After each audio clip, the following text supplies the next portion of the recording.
وقل رب زدني علما.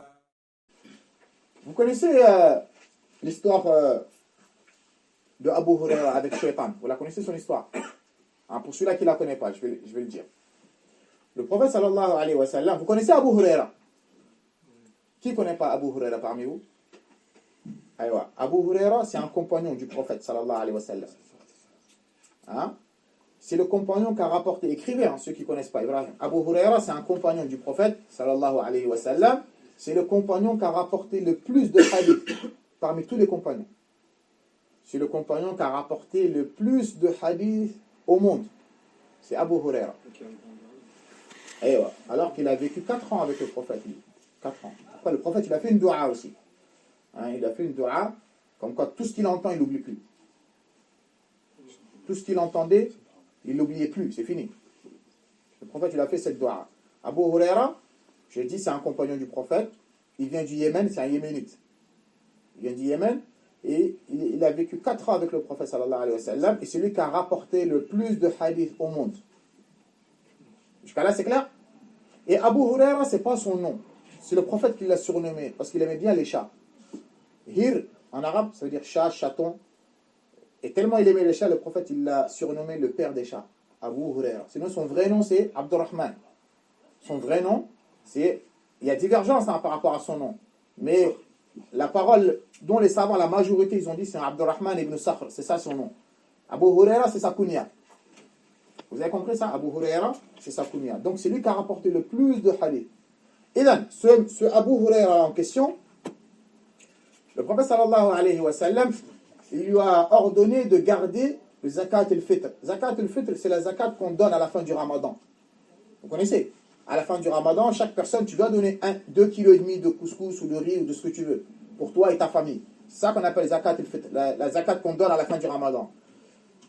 Le prophète, il a ordonné à Abu Huraira de garder cette nourriture. Abu Huraira, lorsqu'il gardait cette nourriture-là, il y a une personne qui est venue et qui a voulu voler de cette nourriture. Vous me suivez ou pas? Et Abu Huraira, il l'a attrapé. Et il lui a dit, il a sorti une excuse comme quoi je suis pauvre, je suis dans la nécessité, moi et ma famille, on est dans le besoin. Il l'a convaincu jusqu'à qu'il l'a lâché partir. Il l'a laissé partir. Il est parti. Le lendemain, il est revenu encore. Abu Huraira, il l'a rattrapé une deuxième fois, en train de voler. Il lui a dit la même chose. Il a dit, je suis un miskin, je suis un pauvre, je suis dans le besoin pour moi et ma famille. Il l'a convaincu une deuxième fois de le laisser repartir. Au bout de la 3e fois, Abu Huraira, il a dit, non, je ne te laisserai pas partir, je vais te ramener chez le prophète sallallahu alayhi wa sallam. Vous me suivez ou pas? Ensuite, cette personne-là, il lui a dit, laisse-moi te dire quelque chose. Laisse-moi te dire un secret. Si tu fais ce que je te dis là, tu ne me verras plus. Et comme Abu Huraira, c'est quelqu'un qui est curieux, qui aime la science, il lui a dit, c'est quoi cette chose-là? Il lui a dit, Ayatul Kursi. Vous connaissez Ayatul Kursi? Le verset du trône. Vous le connaissez ou pas? Est-ce qu'il y en a certains parmi vous qui ne l'ont pas mémorisé? Alors, Ayatul Kursi, vous l'avez tous mémorisé? Mourad? C'est très très important. Ayatul Kursi, tu connais c'est quoi? Allahu la ilaha illa huwa al-hayyul qayyum la ta'khudhuhu sinatun wa la nawm lahu ma fi as-samawati, jusqu'à la fin du verset. Si parmi vous, les frères ou parmi les sœurs, ceux qui n'ont pas appris ce verset-là, je vous recommande fortement de l'apprendre par cœur, ce verset-là. C'est le verset le plus important du Coran. Le plus important du Coran, c'est ce verset-là. Le verset qu'on appelle le verset du trône. Ensuite, il lui a dit, si tu récites ce verset-là, je ne pourrai point t'approcher. Abadan. Lorsqu'il lui a dit cela, Abu Huraira, il l'a laissé partir. Il est parti voir le prophète sallallahu alayhi wa sallam. Il lui a expliqué l'histoire. Le prophète sallallahu alayhi wa sallam, il lui a dit, Sadaqaka wa huwa kadhub. Le prophète, il a dit vrai, mais c'est un menteur. Écoutez bien ce qu'il a dit. Il n'a pas dit c'est un véridique. Il a dit vrai par rapport à ce qu'il vient de te dire là. Mais c'est un menteur. Ensuite, le prophète alayhi salatu wa sallam, il a dit, Abu Huraira, tu sais avec qui tu parles depuis 3 jours? Abu Huraira, il a dit, tu es en train de parler avec Shaitan depuis 3 jours. La personne qui vient, qui s'est mis sur l'aspect d'un miskin, en fait, c'était Shaitan.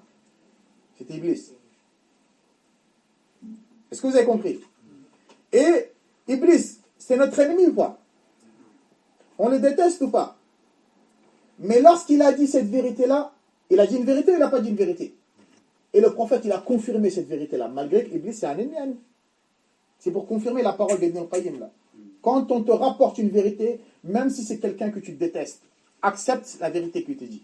Le prophète, il a bien dit, il a dit vrai, ce qu'il a dit. Si tu récites Ayatul Kursi le matin, les shayatines ne vont pas t'approcher jusqu'à le soir.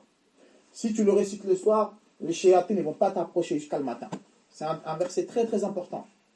Donc c'est Shaitan de sa propre bouche qui a dit ça à Abu Huraira. Et le prophète sallallahu alayhi wa sallam, il n'a pas dit non, c'est Shaitan, il ment. On n'accepte pas ce qu'il dit, non. Il a dit la vérité. Il a dit oui. Le prophète alayhi wa sallam, il a dit vrai, mais c'est un menteur.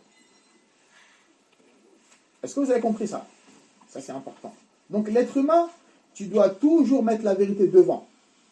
Ne pas mettre les gens, les hommes devant la vérité. Ça c'est important ça. Quelle que soit la personne que tu aimes, même si c'est un grand savant, mettre la vérité toujours devant la personne. Parce que si tu mets la personne devant la vérité, tu vas t'égarer. La personne, elle est plus importante pour nous. La vérité, elle est plus importante pour nous que n'importe quelle personne. Est-ce que vous avez compris ça?